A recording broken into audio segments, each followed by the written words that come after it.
So in addition to all the metal records I bought this year, I also bought some non-metal records. And while these don't necessarily fit in any of my other videos, I'm going to talk about them here. So if you're interested in seeing what I bought in the last 12 months for goth rock and electronica and movie soundtracks and other weird albums, you should definitely stick around.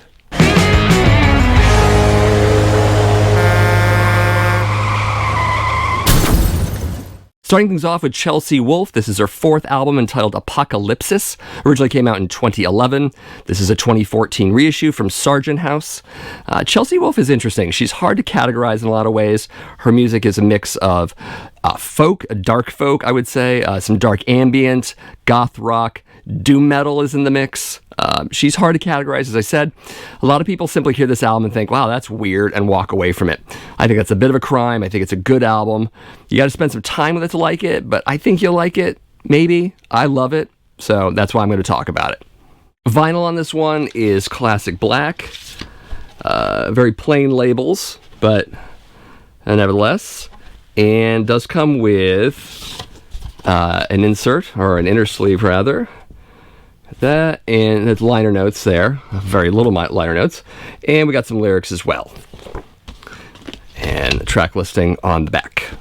2 tracks on here, Demons and Moses, were re-records. Their original versions were on the previous album, The Grime and the Glow from her. I could pick some favorites on this album, but I gotta tell you, this album is really good to listen to start to finish. It kind of has a one-song feel to it. It's more of an experience, really. I mean, it's a good way to listen to the album. Just put it on start to finish and just enjoy it. It's very immersive. This was also the first album I heard from Chelsea Wolfe. I would recommend this one to people just getting into her music, and definitely spend some time with it too. It's not one of those highly accessible albums, but it definitely grew on me, and I grew to really love it a lot. And also I should thank my friend Amanda for getting me into this band, and this woman, and this record. Fantastic. Next up is the Friday the 13th soundtrack. This is the first movie I ever rented on VHS back in 1982. We had a VCR kind of early in our house. My mom worked at a university, and she had gotten a machine for research purposes from the school. So we also had a video rental store in our very, very small town. We lived in Utah at the time. And I looked at the rack of horror movies, and I'm like, which one's going to be the first one I rent? I was 14 years old. I was really excited about horror, and I had to go to this because Friday the 13th had a reputation in the early 80s. You know, it was really the slasher movie of the time, and I was excited to see it. So having the soundtrack is pretty cool. This was never issued on vinyl back in 1980 when the movie came out. It came out finally in 2012 on CD, and then 2014 saw this vinyl release. First time on vinyl, by the way. Vinyl for this one is called Crystal Lake Murky Green. It's a dark green. It is translucent. It's hard to make out here, with some black smoke design in there. There were 3 variants of this record. There was also a red-green splatter and a red-green split. All came in 180-gram vinyl and were limited edition. In addition to that, there is an art print by Jackie Oakley. She's an artist, and I like that quite a bit. Got Marcy with the axe in her head, and Alice here in the boat. Very nice. Also comes with a gatefold with liner notes. I'm not really a fan of the stretched out text from end to end kind of thing. I think they could have columnized it. It's hard to read in that regard, but they did such otherwise great art design on this record. Here's the back, by the way, with the track listings. But I don't know why they did that with the gatefold. It's kind of lazy. A couple other editions were released in 2019, one in blue, one in orange, and those 2 are in limited edition, just in case you're looking for them. And the sound on this record is incredible. Really great mastering, sounds really great. You'll love it. So psyched to own this. Definitely a worthy addition to my growing soundtrack collection. Switching gears to goth rock here, this is Christian Death with the Iron Mask. Originally came out in 1992. This is a 2014 reissue through Cleopatra. It's interesting to call it a Christian Death album because it sounds more like a Shadow Project album. Shadow Project was the project that Roz Williams did with Eva O after Christian Death. Definitely after this album. These are all Christian Death songs, so it sounds like Shadow Project covering Christian Death in a lot of ways. There is one new song on here. It's called Skeleton Kiss, but otherwise it's a bit of a remix album. Favorite track on here is definitely Spiritual Cramp. I love the redo of that song on here. I love it more than the Christian Death version. Strange thing is that the original version of this album came with a cover of Gary Newman's song Down in the Park. It's not on this version. Rather, there's a demo version of Romeo's Distress on here. I would have liked the Newman cover on here better because I think it's really good, but the demo track's okay too. Vinyl variant on this one is blue. Nice labels. There is also a flyer. It's a very punk rock Xerox looking flyer here for some of the credits and all of that. Interesting. Also loving the artwork on the back cover. Cleopatra always does a decent job with their packaging. This is obviously no exception. Great tracks on this album. I'm actually quite impressed with this one. Again, it's Shadow Project doing Christian Death in a very de facto sense. And I like Shadow Project more than Christian Death. I know it's heresy for a lot of people, but with me it's the case. So if you're a Shadow Project fan, you should definitely own this. Next up is Bobby Beausoleil with his composition for the soundtrack to Lucifer Rising. Interesting. Bobby Beausoleil is an interesting guy. He's a very talented musician, but for better or worse, he's better known as being a part of the Manson family. He was an associate of Charles Manson, and in fact went to prison for the killing of Gary Hinman.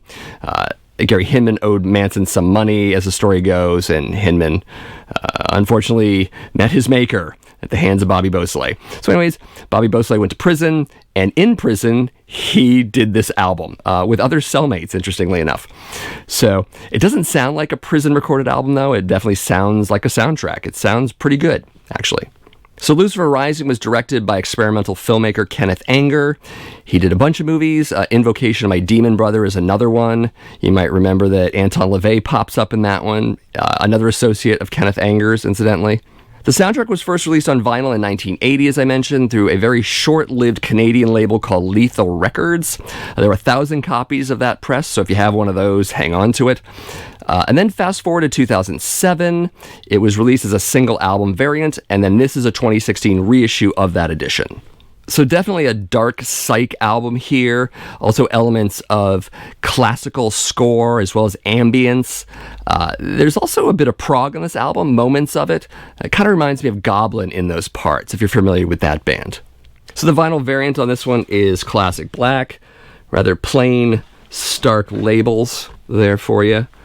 Also, there is an inner sleeve with some pictures of the guys in the band, and also Bobby here. There is an interesting quote here I kind of want to read to you. When I composed and recorded the soundtrack for a reconceptualized Lucifer Rising a decade after the first abandoned attempt, I drew on my own life experiences to tell the story in music evocative of the mythical Lucifer, awakening in his pit of despair, rekindling his torch, and rising like a phoenix from the ashes of his own unmaking, to begin his long journey from the dark recesses of the underworld, shedding his pride along the way in his uncompromising desire to regain the beloved. So, that's where he's coming from. So being a big fan of Kenneth Anger's film work, I'm very familiar with the soundtrack through seeing these movies. I'm very psyched to have this on vinyl, definitely. Next up is the 7th studio LP from Master Boot Record. This is the 2020 issue of Floppy Disk Overdrive. Master Boot Records is pretty interesting. It's kind of synthwave meets metal, though it's very heavy at times. The metal is usually of the industrial variety, in case you're wanting that, but it's definitely a synthwave album too. It's hard to get past that. So no vocals here. This is a purely instrumental album. There are some sort of neoclassical keyboard solos. Think early Yngwie. There's also some 8-bit video game sounds going on here. Something that's affectionately known as chiptune. Chiptune is a genre of music, so that factors itself into this as well. Now, I'm wondering if fans of sci-fi metal might be more receptive to this record. Bands such as Voivod and Vector, but there are others as well. I think they would be. That's kind of my guess here. Gatefold with this one. It's got the track listings. My favorite tracks are definitely in the middle of the record. There's checkdisk.exe, defrag.exe, and ramdrive.sys. And yes, the track names are file names. Of course, we should also take a look at the vinyl. It is silver with a little bit of black in it. Here is the A side. You can see it's kind of etched there. And the B-side. Probably one of the more unusual aspects of this album, at least to me, is the fact that it's on Metal Blade Records, which is interesting because you don't think of Master Boot Record when you think of artists on that label. But if that label can give them the distribution that they do, then good on them. And good on him specifically. This is a one-man band, by the way. Producer Victor Love is the brainchild behind Master Boot Record, in case you didn't know that. So if you're looking to expand your metal palette, if that could include aggressive synthwave and chiptune and some other influences, you might dig this album. I definitely do. I'm definitely a fan of Master Boot Record for sure. And yes, I did an album that's kind of metal, even though I said I would do only non-metal albums, but probably the more conservative metal fans are going to run from this album. They're just not going to like it. And that's a crime because it's great. Next up is the first of 2 albums from Gary Numan. This is under the First Recordings moniker. It's a collection of outtakes and early versions of songs for his album Replicas. This came out in 2019, by the way, 2 LP set. Also, some early copies of this album were autographed by Gary Numan and sold at his shows 2 weeks prior to the official release. I obviously don't have one of those. Kind of wish I did. Also, I should mention there are a few tracks from Newman's Peel sessions for Replicas. He also did Peel sessions for the next collection I'm going to talk about. Pretty interesting stuff. I should mention that there are a few outtakes on here that aren't exclusive to this record. Earlier, they made it onto a CD reissue of Replicas back in the late 90s. Beggar's Banquet was the label. They reissued all the albums on CD back then, and those were bonus tracks on the CD. But otherwise, this is highly original stuff. You won't find this anywhere else. So this is a UK import, and I just wanted to show you the vinyl. There are the labels. This is the 40th anniversary of Replicas. So that's why you're seeing that here. The art design is pretty interesting overall. Here's some of the inner sleeves here. You got some full notes here. I bought this copy of someone else, so I think they stuck the hype sticker right here. I'm thinking that's what that is. I don't think the label did it, but correct me if I'm wrong. Very cool stuff. Him recording in the studio. And there's also another one where there's some more pictures and some notes there as well. I really like the die cut of the cover itself. It's a nice addition there. Pretty cool. So Replicas is definitely one of my 2 favorite Gary Numan studio albums, so I'm really psyched to have these early versions of these tracks. And speaking of favorite Gary Numan albums, this is The Pleasure Principle's first recording sessions, also released in 2019. Probably my very favorite. This is the album I came in on, The Pleasure Principle, specifically that studio LP for Gary Numan. I probably mentioned that before. This is also a collection of outtakes, early versions, demo materials also on here, as well as the Peel sessions for this album specifically. Vinyl variant on this one is orange. Some unifying labels from the other record as well are here. Also, the inner sleeves are pretty great. There's the sticker again, the hype sticker. And some more liner notes and other details on the recordings. And then here's the other one for you right there. Yeah, great information on this session. These sessions, I should say. So yeah, I couldn't pick up one collection without picking up the other one. Here's the back, by the way. They're both really great albums, Replicas and The Pleasure Principle. I've loved them for years, decades now, so I definitely had to get these early recordings. I just had to. I would also say if you haven't checked out Gary Numan beyond his single for Cars, I know he's known more for that, and by the casual listener, he's also considered a one-hit wonder, which is a bit of a crime. He's been making music for decades. He's influenced a lot of musicians. Some of the Britpop and New Romantic stuff in the 1980s, obviously, but also into the 90s and a lot of the industrial bands. And, you know, the Marilyn Manson and Nine Inch Nails claim him as a major influence. Marilyn Manson, of course, has covered a version of Down in the Park, the song I mentioned before. Also, Nine Inch Nails has played with Gary Numan. So, highly, highly influential guy on those music scenes. You should definitely hear his music, for sure. Next up is the third full-length LP from Gangrene. This is Older, Budweiser. Came out in 1989. Interesting album for this band. They were a hardcore punk band, but they kind of leaned more into the crossover thing that was going on in the late 1980s. A lot of hardcore bands did this. DRI is another one. Pretty cool. It still maintains this sort of Boston hardcore sound, which is pretty cool. They're a Boston band. In fact, he's wearing a Rat shirt, which is a Boston club. Pretty cool. I know a lot of former fans of this band kind of got down on this album because they dabbled a little bit in the crossover thing. I think that's kind of BS. I think there's still a good time party vibe going on with this band. They sing a lot about drinking, as you could tell by the title, obviously. I do have some favorites, of course. Church of Fun, amazing song. Bedroom of Doom is classic. And, of course, Ballad, the track that closes the album. About as close as they're going to get to an actual ballad. But, of course, it's also about drinking. Now, not much in the way of extras with this record. You mostly just get the record, plain black on a Marigot label, and same thing on the other side. So it's nice to find an original release of this album finally. It's a bit of a classic. I kind of grew up with this record in my late teens and early 20s, and in my mid-20s and on. Fantastic. Had a lot of fun memories with this album, especially through the 90s for some reason. But yeah, good stuff. So yes, this is another music project from Chris Black. He's a one-man band. He's also done Dawnbringer and Professor Black, and probably most notably High Spirits.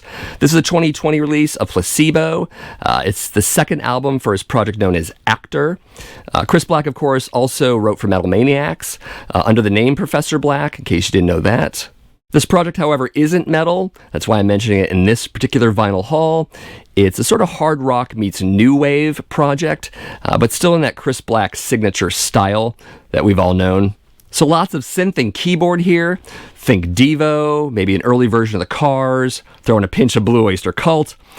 This could easily be sandwiched between the Buggles and Oingo Boingo, maybe in the early days of MTV. You know, if this were a video instead of audio. Bad analogies, courtesy of me. So the vinyl in my copy is classic black with matching labels. There was a limited edition orange vinyl version. 100 copies were pressed. I didn't get that one, unfortunately. The record also comes with inner sleeve, with full lyrics, and some interesting art. Also want to go through some of my favorite tracks on this album. Bad Mirror, the opener, great song. Astronaut, really fun track. You and Me, of course, and The Ghost of Time. Great album. I love the whole thing, but those are my favorites.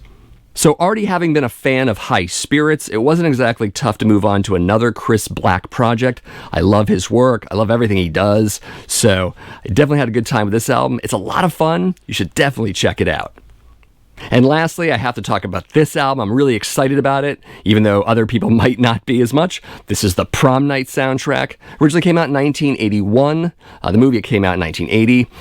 The original version of the soundtrack only came out in Japan, so this is actually the first pressing of it in the Western world. This is a 2019 edition. The composers are Paul Zaza and Carl Zittrer. You know them, right?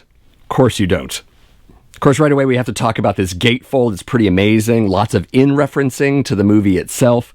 I love the glass company because Robin gets the glass window shoved at her after she falls out of the building. The mask the killer wears.